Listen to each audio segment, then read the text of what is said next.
नमस्कार छात्रों। आप सभी की 12वीं की बोर्ड की परीक्षा नजदीक आ गई है, तो आप सभी के लिए हिंदी व्याकरण पुनरावर्तन लेकर मैं आप सभी के समक्ष प्रस्तुत। तो आगे बढ़ते हैं कि 12वीं कक्षा में हिंदी भाषा में भाषा अध्ययन या व्याकरण जो है वो 10 अंक के लिए आता है। 10 अंक में कौन कौन से कृतियां आती हैं वो इस प्रकार से है। काल परिवर्तन आता है 2 अंक के लिए, और व्याकरण की खासियत यह है कि इसमें लगभग बराबर का आपको ऑप्शन दिया जाता है। मीन्स 4 में से 2 करना है। अलंकार पहचानना है, रस पहचानना है, मुहावरों का अर्थ लिखकर वाक्य प्रयोग करना है, वाक्य को शुद्ध करके वाक्य फिर से लिखें। इस प्रकार के 5 कृतियां आपको व्याकरण में करनी है। अभी इसमें से एक एक कृति पर हम थोड़ा रिवीजन करेंगे, 2-4 सॉल्व करेंगे और साथ ही किस प्रकार से पहचानना है उस सूत्र पर भी ध्यान देंगे। पहला प्रश्न या पहली कृति व्याकरण विभाग की है काल परिवर्तन। काल परिवर्तन जैसा कि हम जब पढ़े थे तब हमने कहा था कि क्रिया में परिवर्तन होता है। काल परिवर्तन के दौरान क्रिया में परिवर्तन होता है। आप ध्यान से स्लाइड पर देखिए, यहाँ पर आपको सूत्र भी दिया गया है कि कौन से काल में किस क्रिया में क्या लगेगा या किस क्रिया के साथ हमें क्या लगाना है। तो कुछ उदाहरण भी मैंने लिए हैं। जैसे पहला उदाहरण है, लोग हर्ष से तालियां पीट रहे हैं। इसको सामान्य वर्तमान काल में बनाना है। अभी वर्तमान काल के किसी भी वाक्य में है का होना आवश्यक है, तो अंत में है रहेगा और साथ ही क्रिया के साथ ता ते ती लग जाएगा। तो उत्तर हमारा क्या होगा? लोग हर्ष से तालियां पीटते हैं। काल परिवर्तन की दूसरी कृति है, पाप अपना ब्रह्मास्त्र तौलता है। यहाँ पर दिया हुआ वाक्य जो है वो सामान्य वर्तमान काल में है। इसको हमें पूर्ण भूतकाल में बनाना है। पूर्ण अर्थात कार्य हो चुका है और भूतकाल है, इसलिए था थे थी लगेगा। लेकिन छात्रों, पढ़ते समय मैंने बहुत बार आप लोगों को बताया है कि बहुत बार कर्ता के बाद ने लगता है। तो यहाँ पर भी पाप के बाद हमें, पाप जो है यहाँ पे कर्ता है और जब हम परिवर्तन करेंगे तो पाप ने अपना ब्रह्मास्त्र तौला था। पाप के बाद ने आवश्यक है। पाप अपना ब्रह्मास्त्र तौला था तो थोड़ा सा अटपटा लगता है, इसलिए वाक्य को जरा 2-4 बार बोल करके देखिए, अपने मन में बोलना है और बोलने के बाद फिर लिखिए। तो उत्तर क्या होगा? पाप ने अपना ब्रह्मास्त्र तौला था। क्रिया का पूर्ण भूतकाल रूप और था। तीसरा वाक्य, मैं पता लगाकर आता हूं। यहाँ पर भी दिया गया वाक्य जो है सामान्य वर्तमान काल का है और हमें बनाना है सामान्य भविष्य काल। चाहे वो भविष्य काल हो या सामान्य भविष्य काल हो, हर स्थिति में क्रिया में गागेगी लगता है। मैं पता लगाकर आता हूं का परिवर्तन करके होगा, मैं पता लगाकर आऊंगा।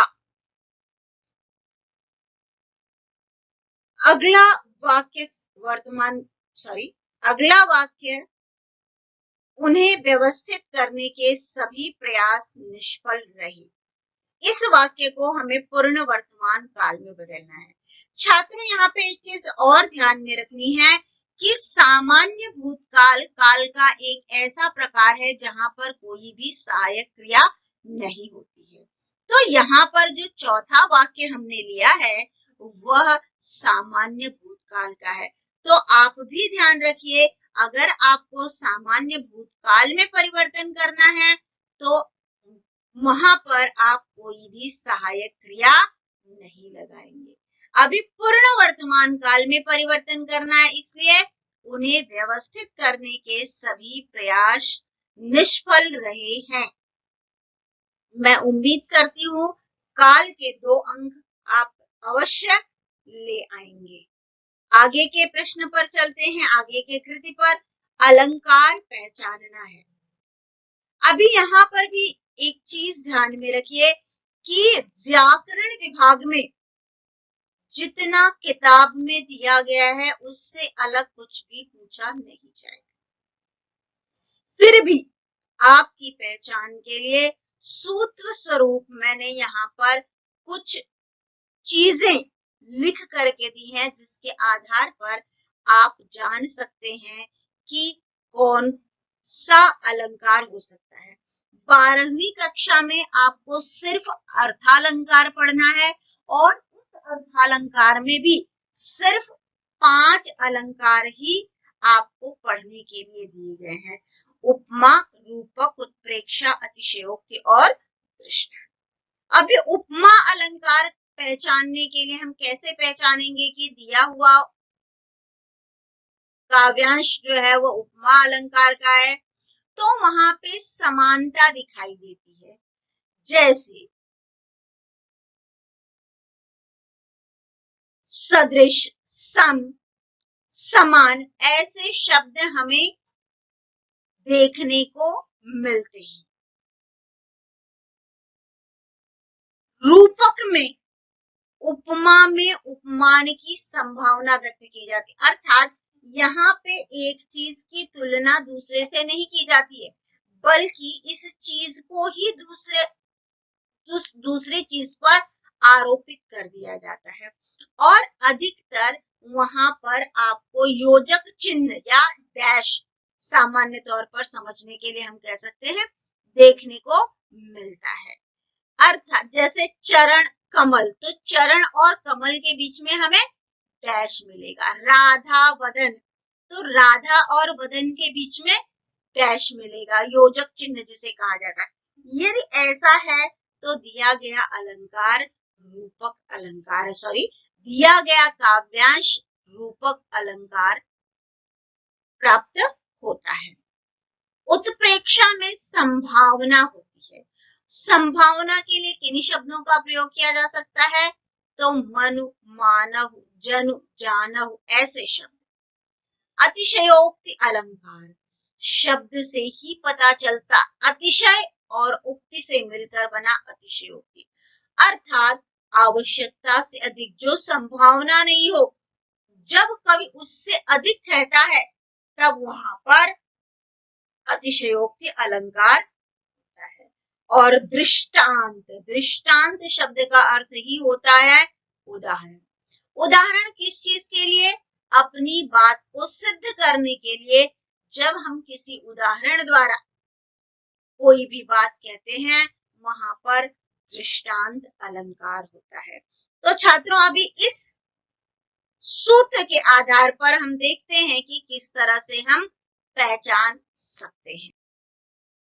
पहला, पत्रा ही तिथिपायो वा घर के चहुपास, नित प्रति पुण्यो रहे आनन ऊप उजास। कवि का कहना है कि जहां पे बिहारी जी की नायिका रहती है, ये लाइन जो है ये बिहारी जी की है, और बिहारी जी कहते हैं जहां पे उनकी नायिका रहती है वह इतनी सुंदर है कि उसके सुंदरता के कारण अगल बगल की चारों तरफ रोशनी फैली रहती है। कैसी रोशनी? जैसे पूर्णिमा के दिन चंद्रमा के कारण होती है। तो अगर हमें तिथि का पता करना है तो पत्रा जिसमें दिनवार लिखा होता है, ऐसे पत्रा देखने के बाद ही हमें पता चलेगा कि कौन सी तिथि है। अभी सुंदरता जो है वह चंद्रमा से तुलना की गई है या चंद्रमा की चांदनी के समान ले लिया गया है, इसलिए यहाँ पर अतिशयोक्ति अलंकार में बहुत ही बड़ा चढ़ा करके नायिका की सुंदरता के विषय में बताया गया है। उस क्रोध के मारे तन उसका कांपने लगा, मानो हवा के जोर से सोता हुआ सागर। दूसरा काव्यांश, दूसरी लाइन में ध्यान दीजिए, मानो, मानो अर्थात संभावना। और जहां कहीं पर भी संभावना व्यक्त होती है, वहां पर उत्प्रेक्षा अलंकार होता है। उस क्रोध के मारे तन उसका कांपने लगा, गुस्से के कारण उसका शरीर पूरा कांपने लगा। ऐसे लग रहा था कि जैसे हवा तेज चलने के कारण जैसे सागर में लहरें उठती हैं, वैसे उसके शरीर में कंपन हो रही है। और यहाँ पे संभावना व्यक्त की गई है, इसलिए उत्प्रेक्षा अलंकार। पायो जी मैंने राम रतन धन पायो। राम रतन शब्द पे ध्यान दीजिए। राम रतन के बीच में योजक चिन्ह आएगा। राम रतन, राम रूपी रत्न, हीरा। राम को हीरे के समान नहीं कह करके बल्कि राम को ही हीरा कहा गया है। और सिंस यहाँ पे उपमा में उपमान आरोपित है, इसलिए ये रूपक अलंकार है। राधा वदन चंद सो सुंदर। राधा का मुख चंद्रमा के समान सुंदर है, सो इसलिए समानता दिखाई दे रही है और इसी कारण उपमा अलंकार है। मैं उम्मीद करती हूँ अलंकार आप सभी को समझ में आ रहा होगा। आगे के इस पे चलते हैं, रस पहचान। इसका भी टेबल में आगे वाले स्लाइड पे दी हूं, उसे देखते हैं बाद में। रस पहचानने के लिए भी यहाँ पर भी 12वीं कक्षा के लिए आपको मात्र 6 रस पढ़ने हैं। यहाँ पे पहले हमने उदाहरण लिए हैं 2। तू दयालु दीन हो, तू दानी हो भिखारी हो, प्रसिद्ध पातकी तू पाप पुंजहार। काव्यांश जब आप 2-3 बार पढ़ेंगे तो आपको यह एहसास होता है कि जो भी व्यक्ति इस बात को कह रहा है, वह सब कुछ का श्रेय जो है वो ईश्वर को ही देना चाहता है। और जब हर चीज का श्रेय सिर्फ और सिर्फ ईश्वर को दिया जाता है, वहां पर भक्ति रस की निष्पत्ति होती है। दूसरा काव्यांश, कहत नटत रीझत खिजत खिल मिलत खिलत लजियात, भरे भवन में करत हैं नैनन ही सौभान। यह काव्यांश भी, यह पंक्तियां भी बिहारी जी की है। बिहारी जी श्रृंगार रस के बहुत मशहूर कवि हैं।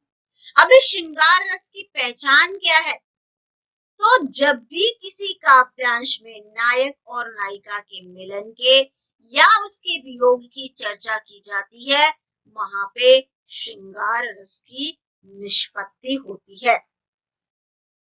तीसरा है, कहा ककेई ने सक्रोध, दूर हट निर्बोध, द्विजिह्वे रस में विस्मय।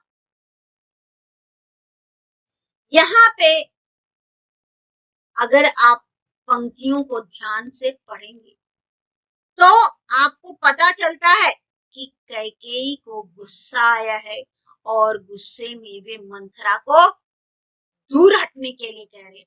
और जहां पे क्रोध हो, गुस्सा हो, वहां पे रौद्र रस की प्राप्ति। चौथा उदाहरण, एक अचंभा देखा रे भाई, ठाढ़ा सिंह चरावे गाई, पहले पूत पाछे माई, चेला के गुरु लागे पाई। अचंभा का अर्थ ही होता है आश्चर्य। और शेर के सामने गाय खड़ी होके खा रही है, बेटे के सामने माँ को कोई पूछ नहीं रहा है, चेला गुरु के पैर पड़ रहा है, लेकिन जब उल्टा होता है कि गुरु चेले के पैर पड़ रहा है, तो ये सारी चीजें जो है वो आश्चर्यजनक है। अभी यहाँ पर देखिए रस कौन से आपको पढ़ने हैं और उनके पहचान का सूत्र क्या है, वो इस स्लाइड पे आपको देखने को मिलेगा। रौद्र रस के लिए क्या है? क्रोध की प्रतीति होती है। विभत्स रस में घिन्न या घृणा पैदा होता है। अद्भुत रस में आश्चर्य दिखाई देता है। श्रृंगार के लिए अभी अभी मैंने आप लोगों से कहा कि नायक और नायिका के मिलन या वियोग का वर्णन होता है। भक्ति रस में ईश्वर के प्रति आसक्ति होती है और सबसे अंतिम में शांत रस। माटी कहे कुम्हार से तुम का रौंदो मोहि, एक दिन ऐसा आएगा मैं रौंदूंगी तुम। तो जब ये हम मान लेते हैं कि हमारा अस्तित्व ही आज जो है वो कल नहीं रहेगा, तब हम एकदम शांत हो जाते। तो जब शांति की प्राप्ति होती है वहां पर शांत रस। अगला मुहावरों का अर्थ लिखकर वाक्य में प्रयोग कीजिए। अभी इसके लिए आपको किताब में पीछे के पेज भी आप रेफर कर सकते हैं, साथ ही साथ आपके पाठ के पीछे जो मुहावरे दिए गए हैं उन्हें भी आपको रेफर करना है। पेज नंबर 107, 108 पे कुछ मुहावरे दिए गए हैं, उन्हें आपको पढ़ करके रखना है। राह का रोड़ा बनना, रोड़ा का अर्थ ही होता है बाधा, राह रास्ता। शाब्दिक अर्थ न ध्यान देते हुए इसके भाव को ध्यान में रखेंगे और अर्थ पर भी आधा अंक है, इसलिए अर्थ भी लिखना है और वाक्य का प्रयोग भी करना है। तो राह का रोड़ा बनना का अर्थ है उन्नति में बाधा बनना। आप कोई भी उदाहरण ले सकते हैं, मैं यहाँ पे एक उदाहरण ली हूं। हमारे बहुत सारे मित्र हमारे विकास में राह का रोड़ा बनते हैं। दूसरा मुहावरा, ढांचा डगमगा उठना। ढांचा मीन्स आकार, तो आधार हिल उठना। कोई भी चीज जब तैयार की जाती है तो सबसे पहले उसकी फॉर्मेटिंग होती है और वो हिल जाएगा तो पूरी की पूरी नींव या पूरा का पूरा स्तंभ जो है वो गिर जाएगा। युवा वर्ग अपने कर्मों के द्वारा समाज का ढांचा हिला सकता है। अगर अच्छे कर्म होंगे तो समाज को सही दिशा देगा और अगर गलत कर्म होंगे तो समाज की अधोगति भी कर सकता है। तीसरा, हाहाकार मचना, कोहराम मचना, तबाही मचना। शत्रु सेना के आक्रमण के कारण शहर में हाहाकार मच गया। तूती बोलना, अधिक प्रभाव होना। 19वीं सदी में अंग्रेजों की भारत में तूती बोलती। तो इस प्रकार से हमने मुहावरे भी कर लिए। भाषा अध्ययन का या व्याकरण का अंतिम कृति है वाक्य शुद्ध करके फिर से लिखें। पहला वाक्य, अभी यहाँ पे अशुद्धि में क्या आता है, कभी कभी मात्राओं की गलती होती है और कभी कभी शब्दों का हेरफेर होता है। तो वाक्य को मैं बार बार कहती हूँ, व्याकरण के सभी अंश को 2 से 4 बार पढ़िए, अपने आपको अशुद्धियों का भी पता चलेगा, रस अलंकार का भी ज्ञान हो जाएगा। तो पहला वाक्य क्या दिया गया है, समाचार के सत्य में मुझे विश्वास नहीं था। अभी देखिए, विश्वास का श जो है वो बड़ा वाला शहर वाला आना चाहिए, वो गलत है, इसलिए हम वहां पे करेक्शन करेंगे। अधिकतर वाक्य में 2 करेक्शन आता है। समाचार के सत्य में मुझे विश्वास नहीं था, यहाँ पर फिलहाल एक ही करेक्शन है, खाली आधा श सही करना है। परंपरा और रूढ़ी का अर्थ समझती हो न तुम, यह वाक्यांश ही सुनो किशोरी से लिया गया है, जहां पर देखिए अभी इस वाक्य में 2 गलती है। रूढ़ी का अर्थ, रूढ़ी की मात्रा गलत है और समझती में झ आना चाहिए, तो परिवर्तन देख लीजिए। परंपरा और रूढ़ी का अर्थ समझती हो न तुम। मृत्यु दंड का आज्ञा हुई, यह आदर्श बदला से लिया गया है, मृत्यु दंड की आज्ञा हुई। चौथा, उनकी मजबूत डोर करना चाहती हूँ। शब्द वाक्य अटपटे लग रहे हैं, तो और यह लाइन भी सुनो किशोरी की है, उनकी डोर मजबूत करना चाहती हूँ। मजबूत से पहले डोर को करना है और चाहती हूँ में जो छोटी की मात्रा लगी है उसको बड़ी ई की मात्रा करनी है। इस प्रकार से हमने भाषा अध्ययन के 5 कृतियों के अध्ययन और उसको पहचान के सूत्र कर लिए हैं। मैं उम्मीद करती हूँ यह वीडियो आप लोगों के लिए उपयोगी रहेगा। आपकी बोर्ड की परीक्षा के लिए मेरी तरफ से आप सभी को बेस्ट ऑफ लक। आप शांत दिमाग से अच्छे से पेपर लिखिए। धन्यवाद, फिर मिलेंगे।